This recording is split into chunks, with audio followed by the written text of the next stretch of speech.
Collectively, as a generation, we have normalized far too many things that I think should not be normalized. A lot of influencers lately have started a series where they talk about anti-brainrot, or there is this particular video essayist on YouTube that I know, and she has done something similar to this, and I thought it was the most incredible thing ever. I know me making a video about this is not going to really change anything, and these are just my unpopular opinions. Nobody really cares about them, but if I don't talk about it, and if people who believe in this don't talk about it, who will, right? If we don't put an end to this, if we don't speak up about matters like this, who will? So if you're a friend of mine, you would know that I really despise the girl math trend. I always believed, and I still do believe, that it feeds misogyny. Well, obviously. As well as girl math, there's also the I'm just a girl trend. I never liked that because it also infantilizes women and it makes us appear dumb and helpless and stupid, and we need a man to mansplain things to us, right? Because we're so silly. We don't know how to do 2 plus 2.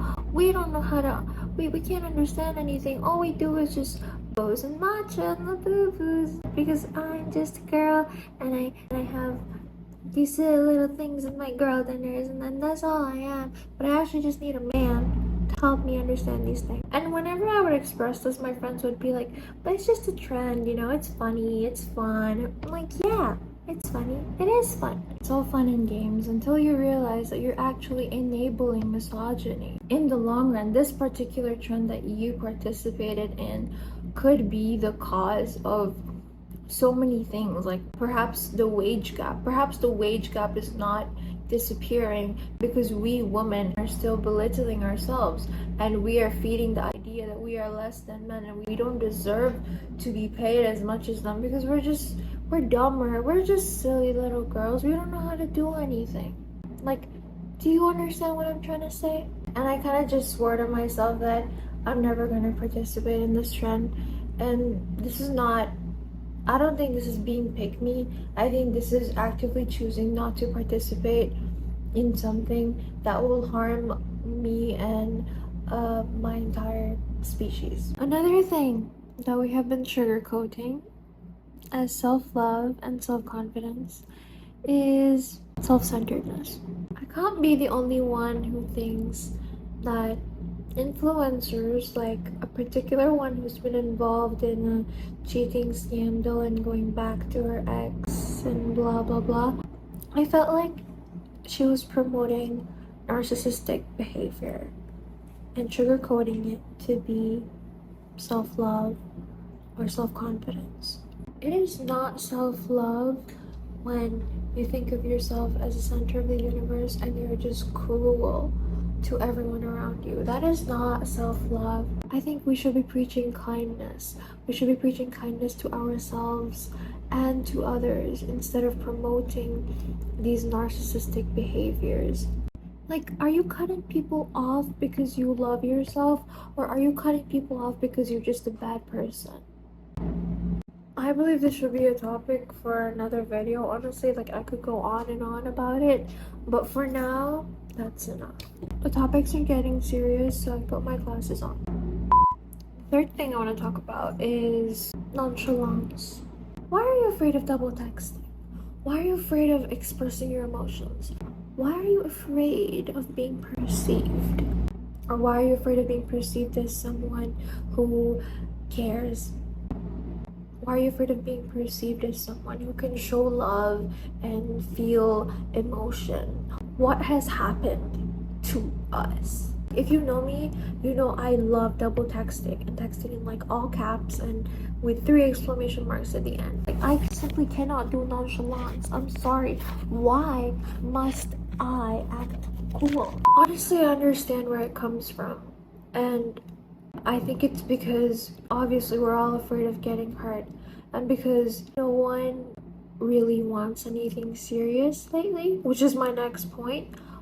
But since nobody wants anything serious, we also don't want to be perceived as wanting something serious, or wanting a friendship, or wanting to spark some kind of bond with this person. So You know, it's better if we act nonchalant and we as if we don't really want to talk. I feel like I sound so millennial when I'm talking about these things.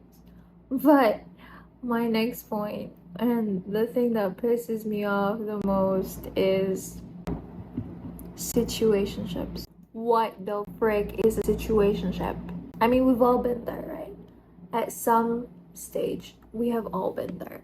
Even if we refuse to admit, or even if I refuse to admit that I was ever in a situationship, I think I have been, okay? I think we have all been in some kind of situationship at some point. But why? Why have we stooped so low so as to be so afraid of commitment? Why are we all being like Ken in the Barbie movie? We all want some kind of low commitment, long distance, your long-term distance, low commitment, casual girlfriend. Just because it's convenient? What happened to love? What happened to romance? What happened to, I know, yearning? What happened to actually caring about somebody? No one really wants to put in an effort to maintain a relationship. Is it just me who's feeling that way lately?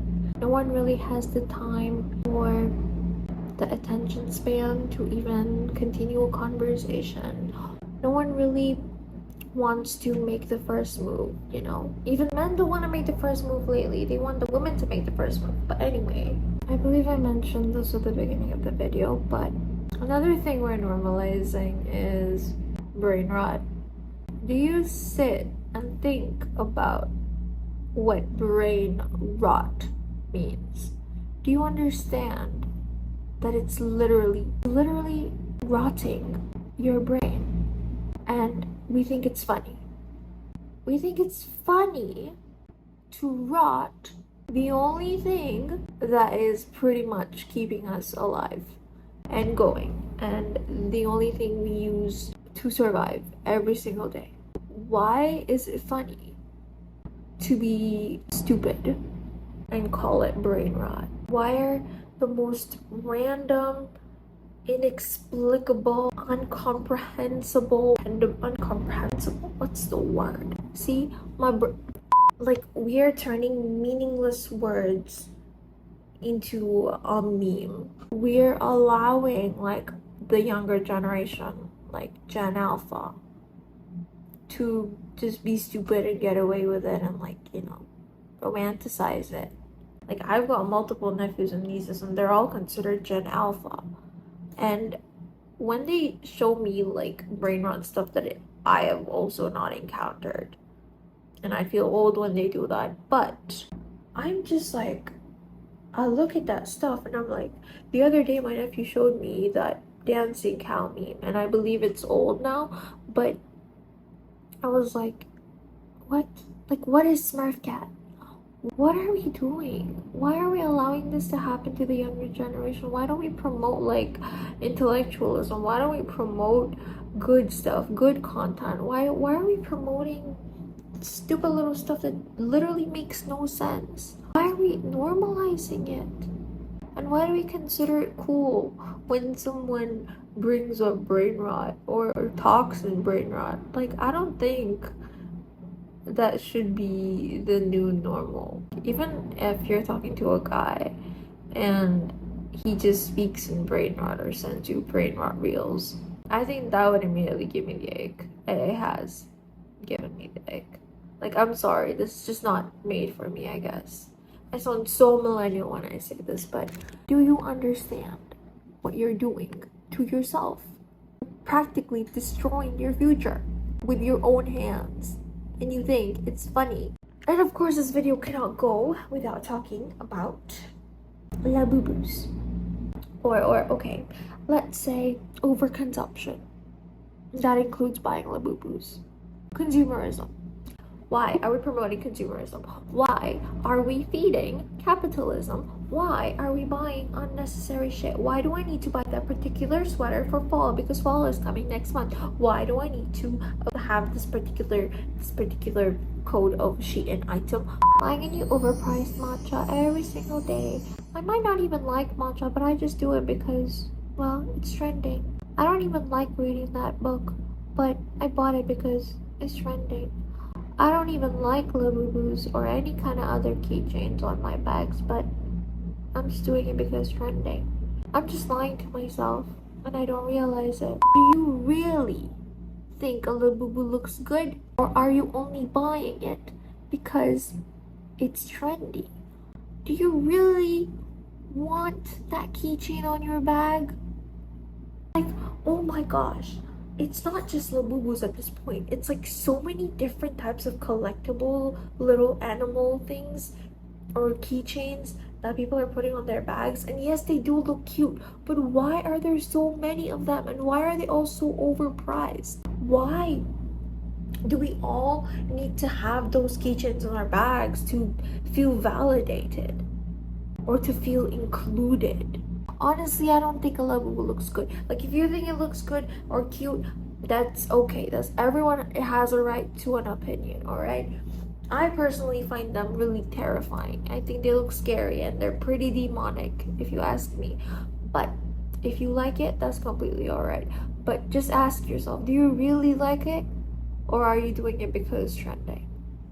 We're all consuming such fast-paced things. I find that I have absolutely no patience to even watch a YouTube video. Like, I'm making this video right now, but I don't think I would rewatch it fully. I would probably watch it on like 2x. I know for a fact that my attention span has reduced, and I think all of our attention spans have reduced. And why is that normal? Why? That is not a good thing. It's like an epidemic, and it needs to be resolved, guys. It's like we are collectively allowing these things, and we don't realize that we are harming ourselves and our future. And I apologize for the sudden change of angle, but my device had to be charged. So, like, do we understand that we are basically hindering our own potential, and we are harming ourselves and stopping ourselves from becoming better, or from becoming smarter, or from thinking? We are basically not able to think anymore by ourselves. We use ChatGPT to help us think because our brains are so rotted. I don't think we have the capacity to even think anymore. This one is pretty controversial, but as an Indian girl who has grown up and witnessed what housewives go through, I don't think we should be romanticizing this whole trad wife or SAHMS culture.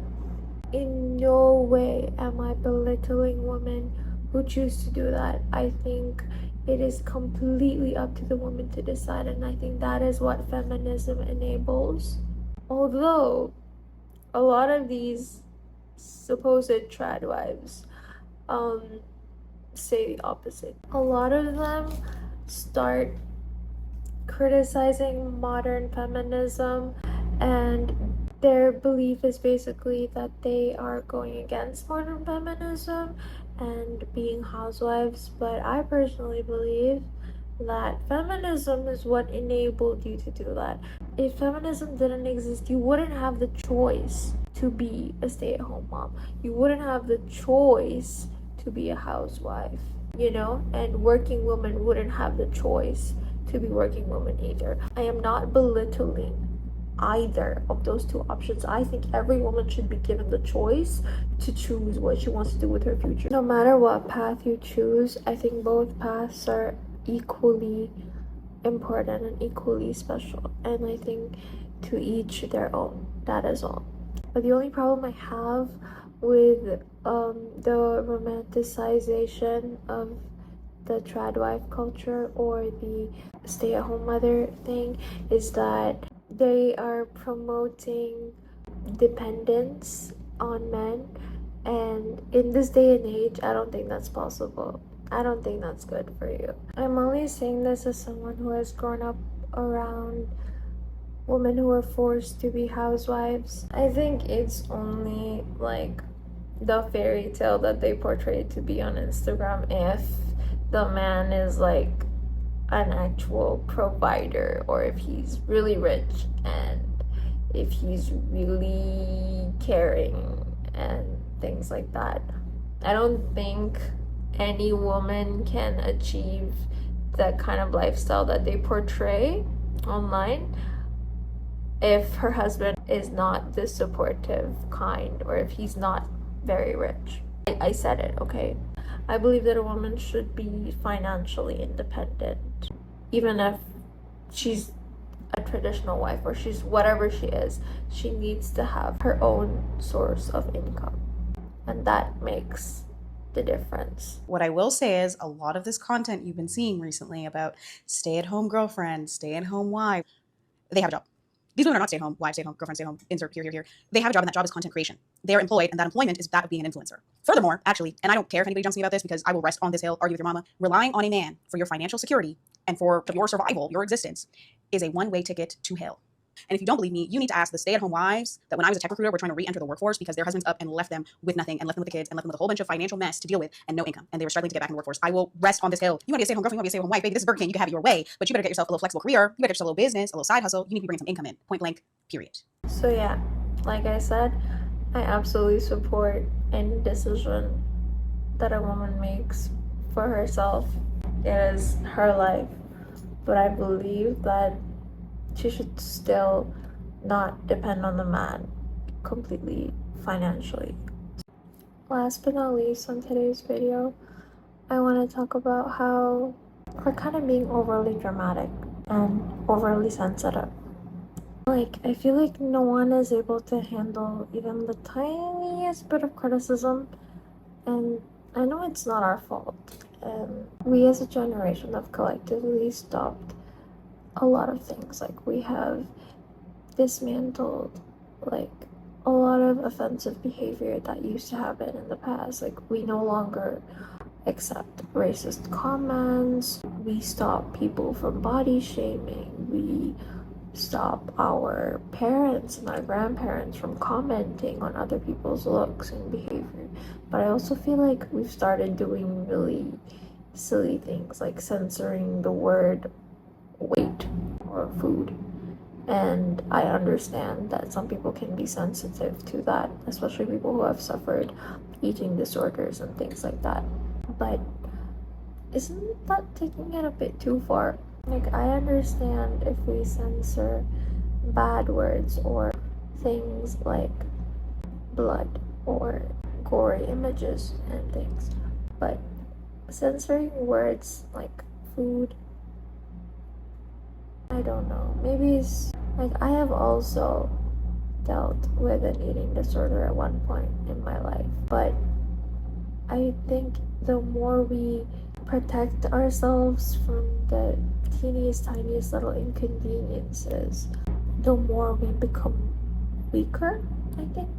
Alright, everyone, thank you for listening to my thoughts and my opinions. And please don't like cuss me out in the comments, because this is my personal opinion. Everyone is entitled to one, and it's okay if you disagree with me. I just want to talk about these things, because if we don't speak up, who will, right?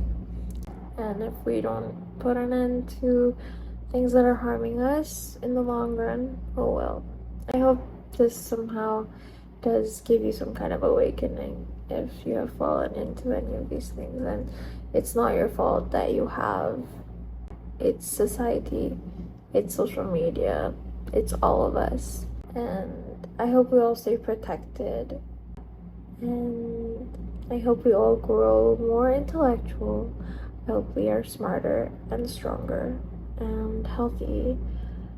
And yeah, take care. I'll see you on the next one. Bye bye.